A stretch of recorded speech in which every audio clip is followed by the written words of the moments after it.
The 6 to 7 Figure Show, episode 70. Let's hit it. Broadcasting from the Valley of the Sun outside Phoenix, Arizona. This is the 6 to 7 Figure Show. Tired of working so hard and having no time? Take your six-figure practice and turn it to a thriving seven-figure enterprise. And now, your host, author, speaker, mentor, and strategist, Frank Bria. Hey everyone, welcome to the 6 to 7 Figure Show. I'm your host, Frank Bria, and today I'm absolutely pleased to be joined by Michael Griffiths, the founder of Referral marketing guru. He's the number one authority on referral marketing training for service providers around the globe. Michael shows people how to generate 10 to 15 warm, qualified leads and referrals each day by using referral sources, their networks, and partnerships. Michael, so thrilled for you to be here. Welcome to the show. Yeah, thank you, Frank. Very excited to be here and to be with the listeners. Yeah, absolutely. And it feels like referrals are the thing that is like a dirty word for a lot of service providers. They know they want them, but they can't quite figure out a way to get them. They feel random. They feel like, luck. Like one day they show up and another they don't. But a lot of service providers live and die on these. So what's the secret to making that, not just luck of the draw, but actually designing a better process? Yeah, 100%. And I think it comes down to probably two things. It comes down to most people are reactive rather than proactive. So they're sitting back and they go, well, I hope a client refers me, or I hope someone talks about me, or I hope that something happens. So really, there's no process, there's no plan. It's sitting back hoping that something happens. So that's our first problem. The second problem is, for whatever reason, we feel awkward, strange, uncomfortable in asking, which is, quite funny, because we're happy to ask strangers, or we're happy to ask people to come and buy from us, yet people we've got a relationship with, people who already trust us, people who already like us, for some reason we feel strange in talking to them about that. So in essence, we want to be able to knock those two things on the head by having sort of just some simple processes and systems around it, where really it just happens with or without you, in terms of these opportunities and referrals coming someone's way. Yeah, it's really interesting that you mentioned that, because I think, I certainly have been in that position where I felt a little bit awkward asking for a referral. And then I sit and I think about it, I reflect on it a little bit, and I think, wait, I've had people ask me for referrals before who I like and trust, and it really didn't bother me all that much. So why am I bothered by it? I guess we never really look back and reflect on our own experiences with this ourselves. Yeah, so true. And I think it comes back to, and most people don't really probably fathom this enough, in that as humans, we actually like to help other people. As humans, we want to give. Like, it's inside us. That's how we are actually made up. So when we actually start to understand that a little bit better, it's water off a duck's back asking. And it's also water off a duck's back when you don't hold on to the result. You don't get emotionally attached to the result. And so there's two big things for people to think about straight away. Yeah. Well, and there's been a lot of talk recently about the focus on process rather than results. So kind of as you're describing, because, when we get attached to the outcome, a lot of times we'll sort of talk ourselves out of doing the things necessary to get the outcome. But when it's all about process, I can imagine that if you focus on making a request, sort of, I'm gonna ask a certain number of people, regardless of the outcome, eventually the outcome will come. It's just that we have to sort of understand what that process is, and getting into that's got to be, a little bit of sort of habit forming, I guess. So true. Yeah, 100%. So we sort of talk about 9 accelerators to be able to do this, and it's just a matter of going through building. Good. Now I've got accelerator 1. Now I've got 2.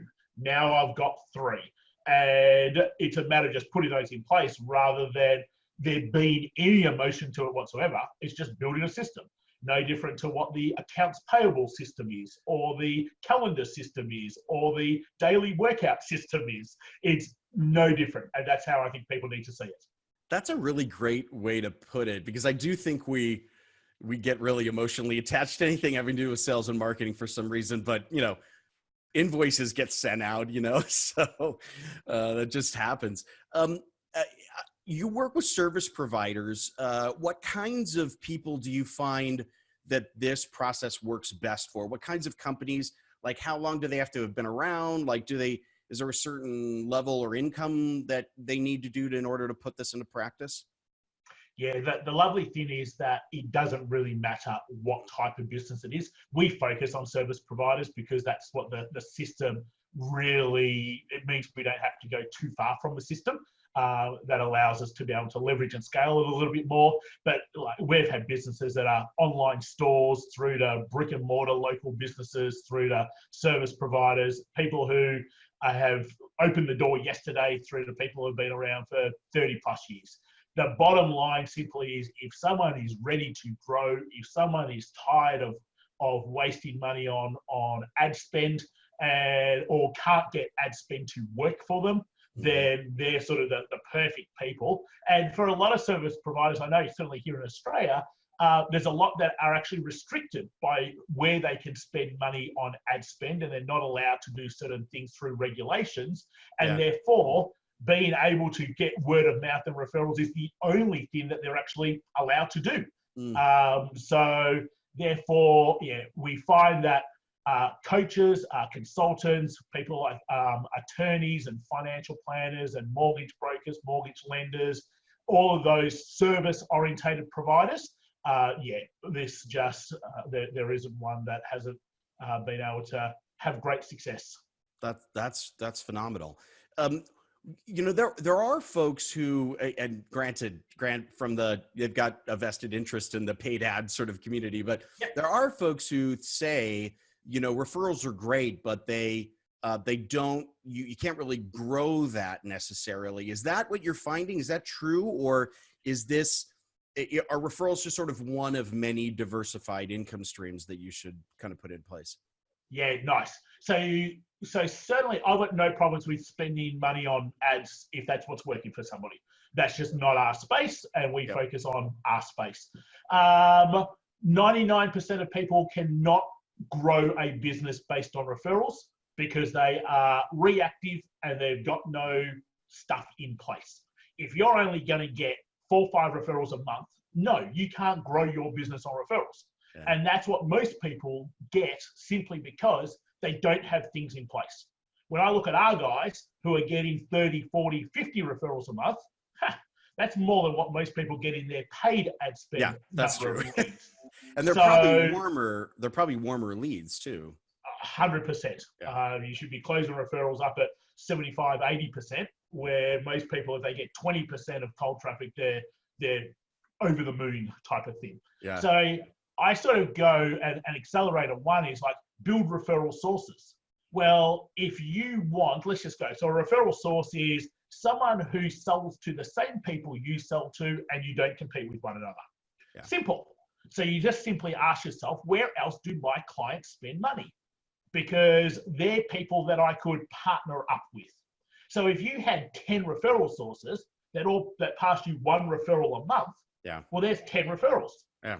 Right. So let's take that out. If you have 50 referral sources, there's 50. We've got a whiteboard here of nearly 400 referral sources. Wow. If they passed us 1 referral a month, there's 400. Right. You can grow a business on referrals when you've got the right things in place. Yeah. Unfortunately, most people don't. Yeah, that's a great perspective. And it's true. I think you hit the nail on the head. It's the reactive versus the proactive view. And this idea that referrals kind of only come, at the end of some milestone or something like that, and you're kind of restricted as to when you can ask. I think it sounds like just in looking at that first accelerator, I think it opens up a lot of people's minds what the opportunities are. I know that a lot of us, because I've been in this position too, and I'm curious if you have as well. I've had people ask me for referrals who I love and trust and think are amazing, and I would love to help them out. But it's sort of like, I kind of like don't know really what to do with the request. I kind of think I'm not, I don't really know anyone off the top of my head, and I'd love to help or figure it out, but I kind of feel lost. And so, I'll shake my head and say, sure, I'd love to I'll keep you top of mind or something. How do people break through that experience and, get actually some traction out of what would otherwise be a really warm prospect for a referral? Yeah, great.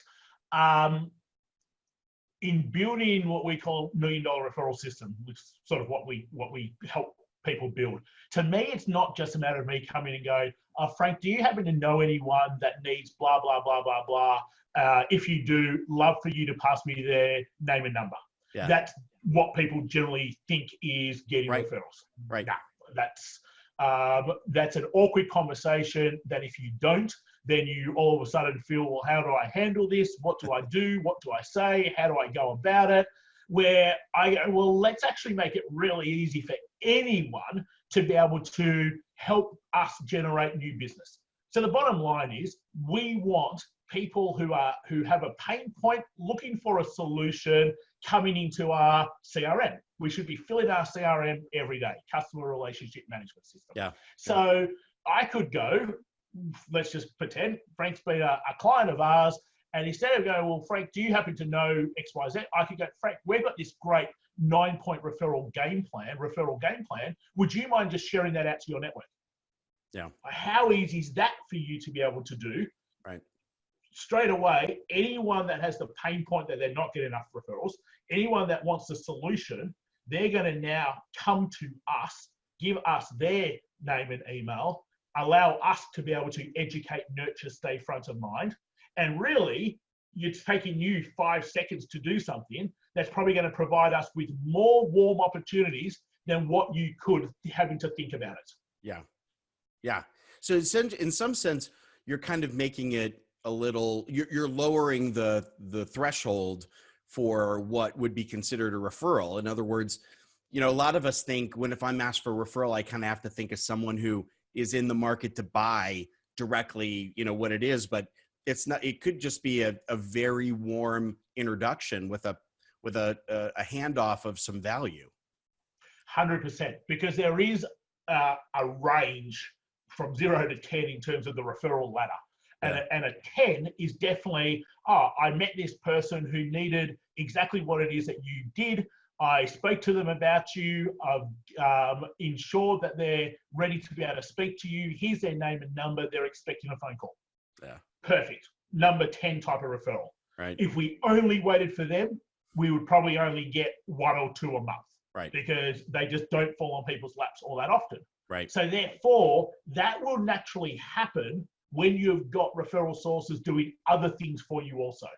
Just simply because you are more front of mind. You are really sort of in their realm of talking about you. So therefore, you will always get those opportunities. But rather than sitting there waiting just for that opportunity, let's get people doing other stuff for us also. Yeah. It's you're basically describing a opening up the referral funnel. The same way we would, I guess, in leads. We don't wait for the very last minute to start talking to people. We try to create an earlier opportunity for a conversation. That's great.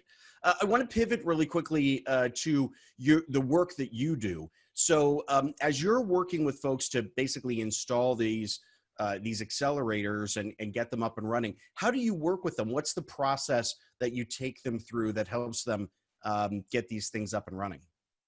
Yeah, so a combination of both sort of the 9 accelerators. I was quickly build referral sources, create joint ventures, systemize client referrals, grow our networks with perfect people, engage with our networks, create conversations with our networks, leverage access through partnerships into organizations, associations where all of our people hang out, fill our CRM through partnerships, and gain mass exposure into other people's networks. They're the 9 accelerators. Okay. So we take those 9 and we actually build out what we call $1 million referral system. So it starts with, well, what are you known for? Because if you're not creating the perception that you're the go-to, then why would a partner want to partner with you? Right. Why would your networks want to promote you? Why would you get podcasts, webinars, speaking opportunities? Why would people want to be your referral source? So it starts with what are you known for in creating that perception. Then we've got the 5 channels: the partner channel, the network channel, the social channel, the live and leverage channel, the retargeting channel. Everything is done through not having to spend a cent on paid marketing, and it's done through pretty much through leveraging into other people's networks. From there, that's sort of all top of funnel, building our audience, bringing people into the CRM. So then we can come into middle of funnel. Now we've got to be able to educate, nurture, stay front of mind, show that audience that we are the expert. So there's a whole bunch of activities that we get our people to do in there that makes that happen. Because as we bring them from being in our audience to now realizing that we can help, at the bottom of the funnel, it's about getting them to raise their hand and say, hey, I actually think that you've got what I need. Can we please talk? Yeah. So again, it's about having a whole bunch of activities that happen day in, day out that allow us to be able to get people to raise their hands. So now we've got the ability to create sales. So in building out that $1 million referral system, it's building top of funnel, middle of funnel, bottom of funnel. So they've really just got all three segments of marketing working well for them. That's great. Yeah, that's very well organized. Do you find, are you providing implementation support for people with these things? Yeah, great. So we pretty much do these two programs.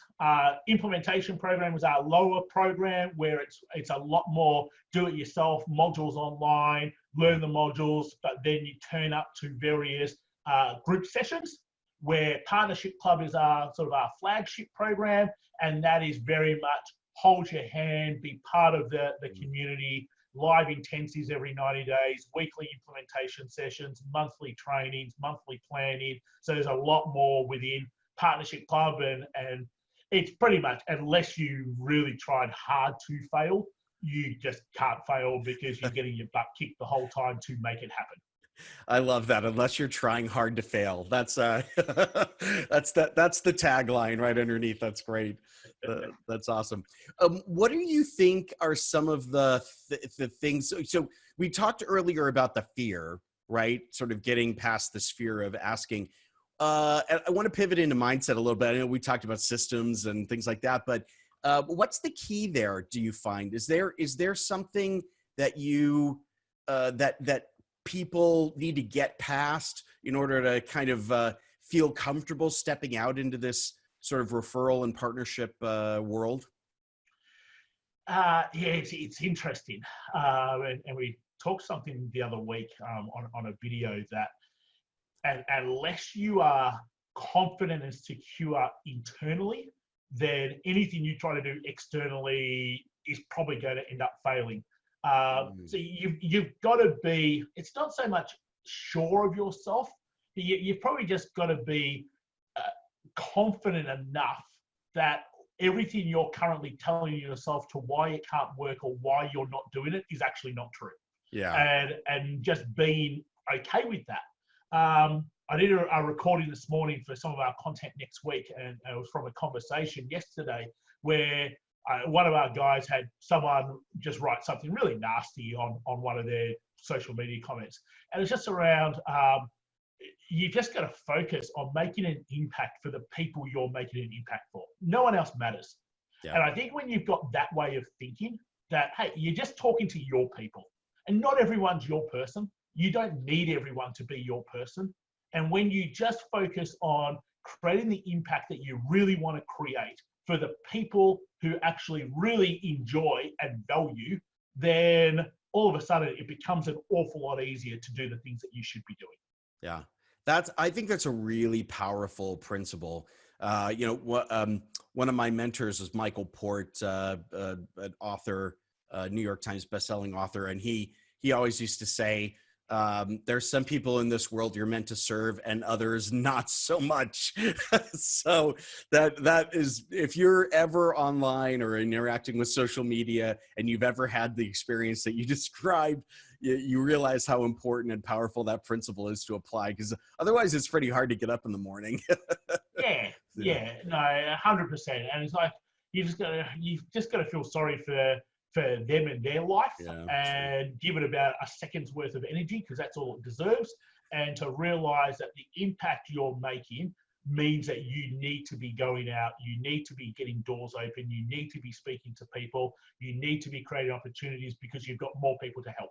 And that's where our focus should be. Yeah, I love that. And one of the things I find, the people who I see do referral networking and partnership networking really, really well are the ones who treat their partners and their referral partners and joint venture partners and those folks just like their clients. In other words, they see it as sort of an extension of their client base and service. So that's a great way to position it. Yeah. 100%. Yeah. I really would love to chat some more. Michael, we're out of time, and I know you're really busy, and I appreciate you taking time out of your busy schedule to spend time with us. Before we go, though, for those people who want to connect with you, learn a little bit more about the accelerators, the work that you do, what's a great way for them to begin that connection with you? Yeah, so just pop over to michaelgriffiths.com.au. That's easy spot. You've got all of our social media at the top. So come hang out in our Referral Network Facebook group. Grab the 9-point referral game plan, which is there right front and center on the site. So that one place has everything to either connect, to reach out, to grab the 9-point game plan. It's all there, michaelgriffiths.com.au. Great. And that link is below the video, or if you're on the show notes page, it's right there. If you're out and about listening to this audio, come on back to the show notes page and click on through to connect with Michael and his team. Thank you, Michael, so much for being here. Really appreciate the insights. I know for me personally, you've opened up a couple of windows into opportunities that I wouldn't have otherwise thought with referrals. So appreciate that insight. No, absolute pleasure. Great being with you, Frank, and thanks to the listeners for listening. Yeah, absolutely. Thank you to you for being here with us on the 6 to 7 Figure Show. I've been your host, Frank Bria. We know you got a lot of things you could do with your time. So if you're spending it with us, we are honored. And thanks so much for being with us and listening to this. And we'll catch you on the next episode. All right, everyone, take care. Bye-bye.